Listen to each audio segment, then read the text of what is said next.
Bruchim Habayim, welcome to all of you on this Yom Kippur morning. Welcome back to some of you. Welcome to new people. Some of you were with us on Rosh Hashanah. Other people were with us on Rosh Hashanah, decided not to come back, and we have new people. Congratulate yourselves for trying something new this morning, a new experience. Some of it may be really different for some of you, and you may not like it. Some of you may love it, but this is not a life sentence. We're just here together for this morning. And I invite you to not judge this, but to just experience it, to be here, to be present, and to open your hearts to this experience. Return again, return again, return to the land of your soul. Return again, return again, return to the land of your soul. Return to who you are, return to what you are, return to where you are, born and reborn again. Return again, return again, return to the land of your soul. Return to who? Return to who you are, return to what you are, return to where you are, born and reborn again. Return again, return again, return to the land of your soul. Return again, return again, return to the land of your soul.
With the words of Psalm 150, hallelujah.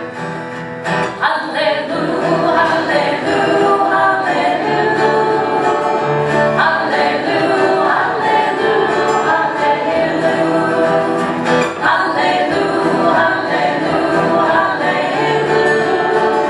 Hallelujah, hallelujah, hallelujah.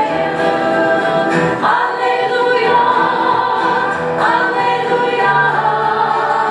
Hallelujah, hallelujah.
לעמוד לפניך, ברוך אתה אדוני רופא ובשר, ומפליא לעשות.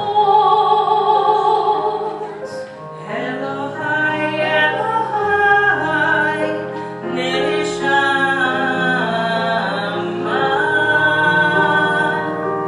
שנתת בי טהורתי.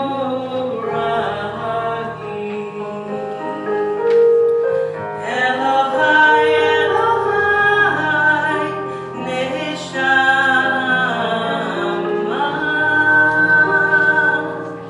שנתת בי טהורתי. אתה בוראת, אתה יצרת, אתה נפחת בי, ואתה משמרה בקיבי. אלוהי, את האדם רוחמה, שנתת בי חלולים חלולים, בלשון חייך, ולעמוד לפניך, ברוך אתה אדוני רופא ובשר, ומפליא לעשות. Hearing the voice of God in our service today, wherever you find that, whether it's inside of you or outside of you, above you or below you, and to feel that we are all connected with these invisible lines of connection, and that's what makes us one.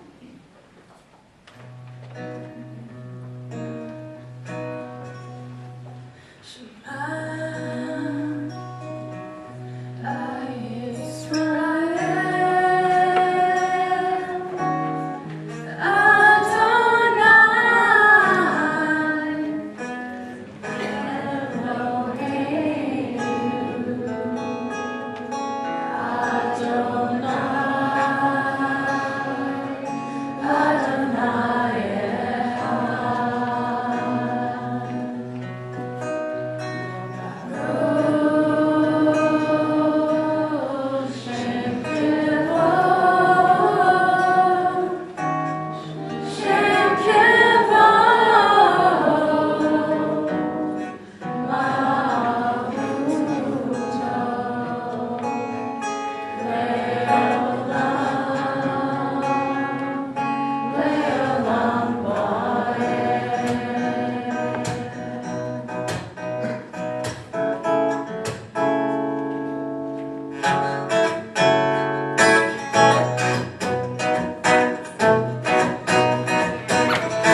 You heard her here first.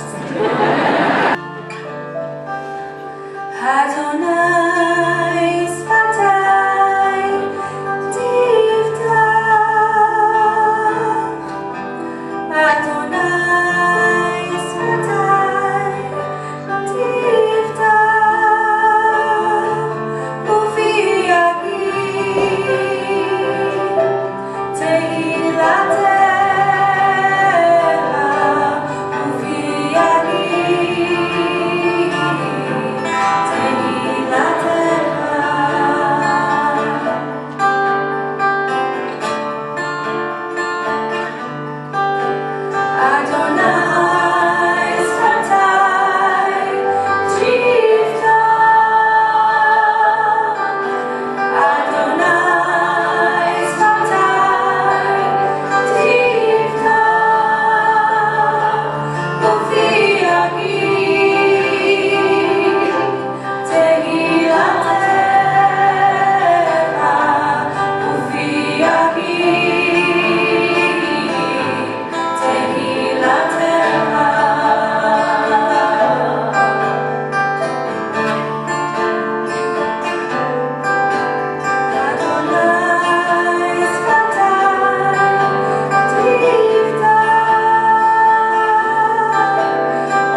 I waited 18 years at Temple Beth Sholom to have a window in my office. And every time I walk in and see it, I know it was worth the wait.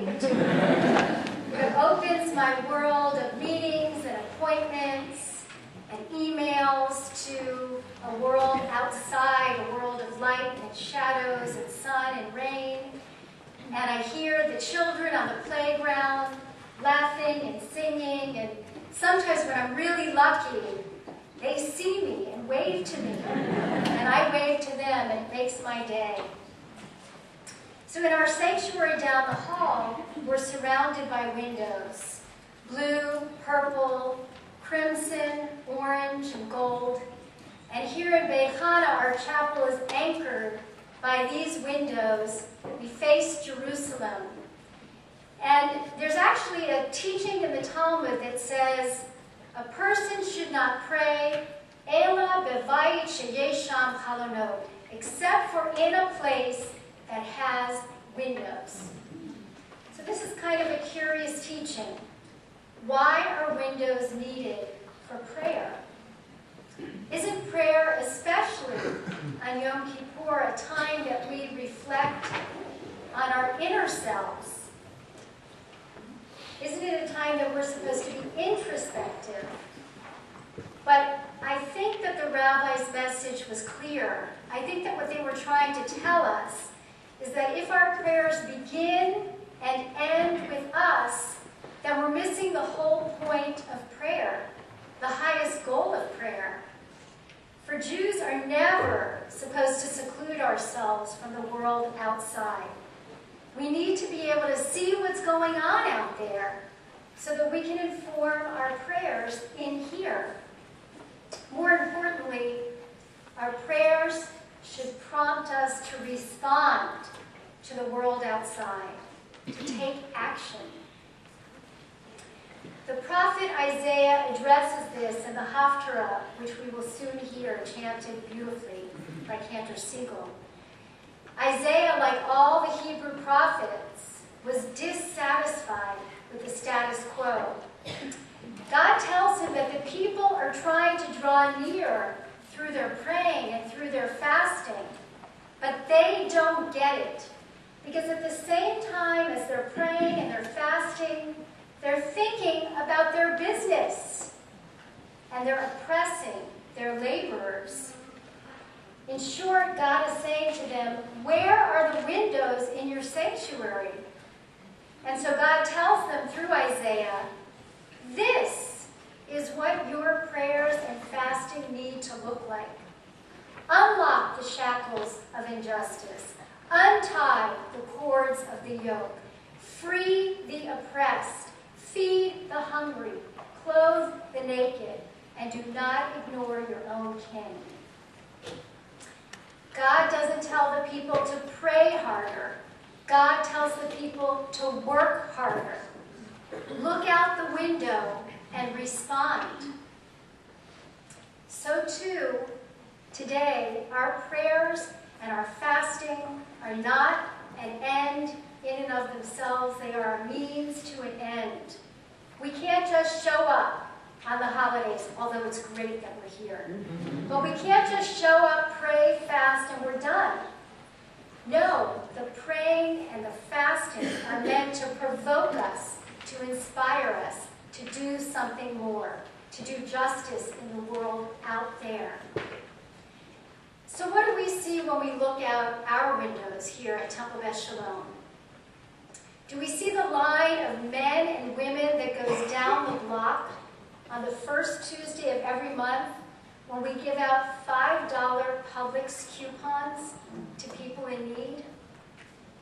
Do we see the worry of the mother at the CVS across the street who has to choose between buying medicine for her daughter or putting food on the table?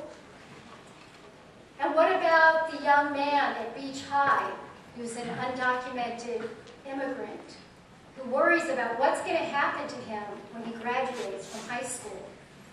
Can we just pray and not see? Can a Jewish community witness these things and not respond? This is not a day for our stomachs to grumble and we're done. We have to move that grumbling from our bellies to our mouths and grumble about the inequities and the injustices we see in our world. As Jeffrey Goldberg reminds us in the new American Haggadah that was published this year, suffering in silence is not a Jewish virtue. Complaining is a Jewish virtue. Because dissatisfaction is a particularly Jewish characteristic. One of the joys of being Jewish is membership in a group of people that is eternally dissatisfied with the way things are. As Jews, we complain about a lot of things. The food, the weather, the accommodations, the service, the placement of our table in a restaurant. We complain about all those things, but we also complain about far more important things too. We come to synagogue to pray for a more perfect world. But then we're meant to leave here and keep working our mouths to agitate for change and justice. You know, when there's a discussion in our country about taxes or immigration or civil rights or social policy, Jews are always part of that conversation. Whether we're to the right or to the left, whether we're pacifists or activists, and whatever our party affiliation is. Rabbi Jeffrey Salkin tells a story about taking a Christian colleague into yeshiva. And they listen for a few moments and they watch the students arguing and pounding their fists on their Talmud. And then as they were leaving the yeshiva, the Christian colleague turned to Rabbi Salkin and said, "You know, I never realized something about you Jews. You have a very noisy religion." And we do. We have a noisy religion. We're not content to just sit back passively. Isaac Bashevis Singer said that a Jew is someone who can't sleep and won't let others sleep either. In a new study published by the Public Research Institute on Jewish Values in 2012, 8 in 10 American Jews said that pursuing justice and caring for the orphan and the widow are important to them and values that inform their political view. We Jews are noisy, all right, and often it's because we're busy arguing with each other. I have to acknowledge that. There's an apocryphal story about a new rabbi at an Orthodox synagogue. And he asked the president what he should speak about for his first sermon. And the president says, "Oh, you should speak about something to do with Yiddishkeit." "Okay," said the rabbi, "I'll talk about Shabbos." "Well," says the president, "a lot of our members drive to shul, so they might take offense. Talk about something else."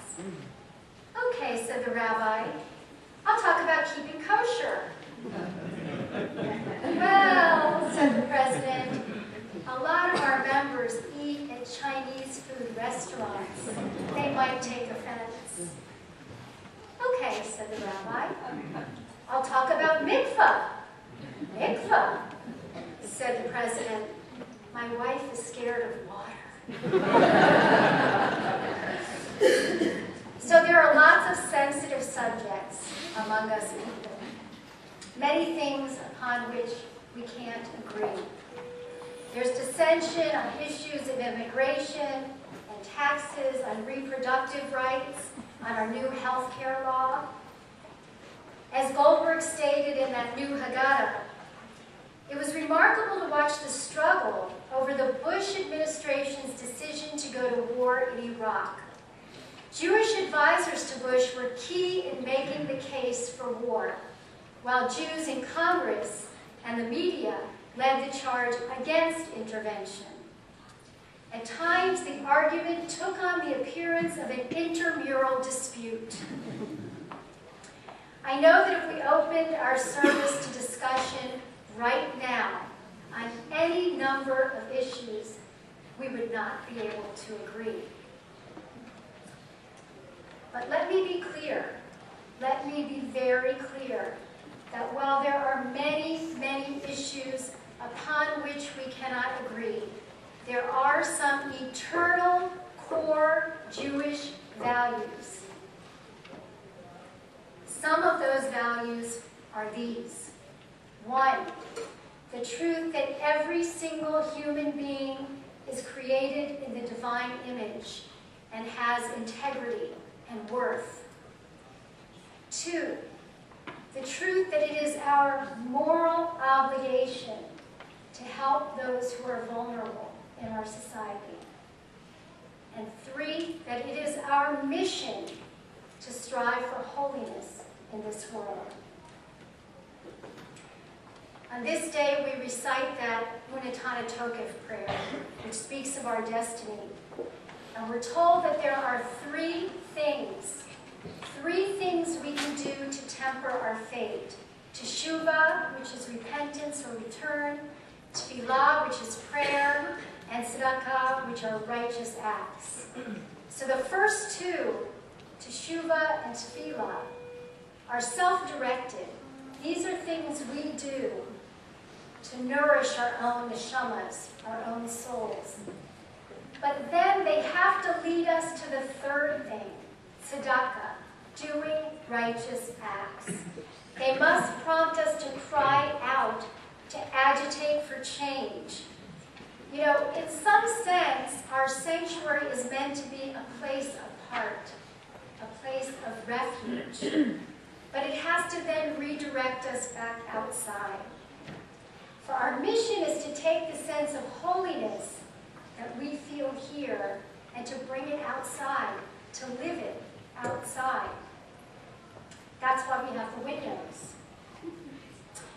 So right before Rosh Hashanah this year, my family and I took part in this food stamp challenge, sponsored by the Jewish community. For 1 week, we spent $31.50 per person on food and beverage, or $1.50 per meal. This is the same allotment that 46 million Americans who live on food stamps get. And you'll have to forgive me for talking about food on a day when we're all so hungry, but food is really important to me. And let me tell you just a little bit about our experience. We had to say goodbye to Haagen-Dazs and juicy peaches and grilled salmon and eating out, and hello to rice and beans and potatoes and lots of ramen and pasta. It was a very white week. So why do we put ourselves through this little exercise? We did it to call attention to the threat of severe cuts to SNAP, which is our federal food assistance program to people in need, and also to raise money for Mazon, an organization that feeds hungry people throughout the world. Thanks to many of you who supported us in our efforts. Now, we got off really easy. It was just a small challenge, 1 week of a self-imposed restriction. But what about the others who live hungry day in and day out? You know, we live in one of the most prosperous countries in the world, and yet 16.4 million children in our country, the United States of America, not Haiti, not Africa, not India, right here in our country, 16.4 million children go to bed hungry. As Jews, we are guided by a moral vision of how we are supposed to treat the most vulnerable members of our society. We proclaim every Passover, let all who are hungry come and eat. But we have to mean it, to work for it, to live it, to vote it. Temple Beth Sholom is part of a local group of 32 religious and community organizations called PACT, People Acting for Community Together. The goal of PACT is to harness our shared religious values, to effect change in the public square. And every year we choose 2 or 3 issues to focus on, issues like education and drug and crime prevention. And yet, too many of of us in the Jewish community have grown complacent. You know, it pains me to tell you that of the 32 organizations in PACT, we are the only local synagogue, the only one. And even we struggle to get people to attend the PACT meetings. We may be looking out of these temple windows, but they're beautiful and rose-colored, filtering out what doesn't seem to immediately affect us. If our kids are in good schools, and we have health insurance, and full bellies, and are well employed, our impulse is to relax. But you know what? It's just not true for all of us. There are people sitting here and people struggling out there. That's why we're here today, alerted by the sound of the shofar and the call of the prophet Isaiah. It's time to stop relaxing. It's time to get involved. And in a packet called The Guide, which I don't know if you had with you, but it's here at the temple, there are lots of opportunities for getting involved in PACT, in other opportunities to help in our community, whether it's giving tzedakah or giving of your time. And when we vote this November, let us do so with our Jewish souls informing our conscience. We need to take the magnificent teachings of our prophets, of our ancestors, and live them. Our sages remind us that the difference between a window and a mirror is only a layer of silver. Add that gloss, that veneer, and the only thing we see is ourselves. Strip away the silver, and we see the world. As Brad Hirschfeld says, being a light unto the nations isn't some cheap biblical line meant to give us endless nachas. It is a blessing, and it is a challenge. Let us rise to the challenge. Let us strip away the silver from our windows so that we can confront the reality of our streets and be dissatisfied. Let us do the sacred work the prophet Isaiah calls upon us to do. Raise our voices for justice. Lift the burden from all who are oppressed, both inside and outside our community. May the holiness of this day, the holiness of this community, the holiness of this place spur us to action, working together to help a world that's waiting, just waiting to be redeemed. Amen. Mar Chatama Tova. It's my pleasure to wish you all a good and sweet New Year. May it be filled with health, happiness, and peace, and may you all be inscribed in the Book of Life. Rabbi Pomerantz, Cantor Siegel, all I can say is, wow. Wow, for such an extraordinarily beautiful and very, very spiritually uplifting and meaningful service. Thank you, and thank everyone who participated in the service this morning. Rabbi Pomerantz spoke on a day that we are all fasting of those in our community who go hungry on a regular basis because they're not fasting like we are for spiritual reasons, but because they have no choice. And so we ask that you all take this opportunity to participate in Project Isaiah. If you have already brought in some food, we thank you. If you have not already brought in your food, the truck from the Daily Bread Food Bank will be in front of the temple all day today. You can bring it in when you come back, and it will be here all month, or you can bring the food all month, and we will make sure that it gets there. So please do participate in this very important project.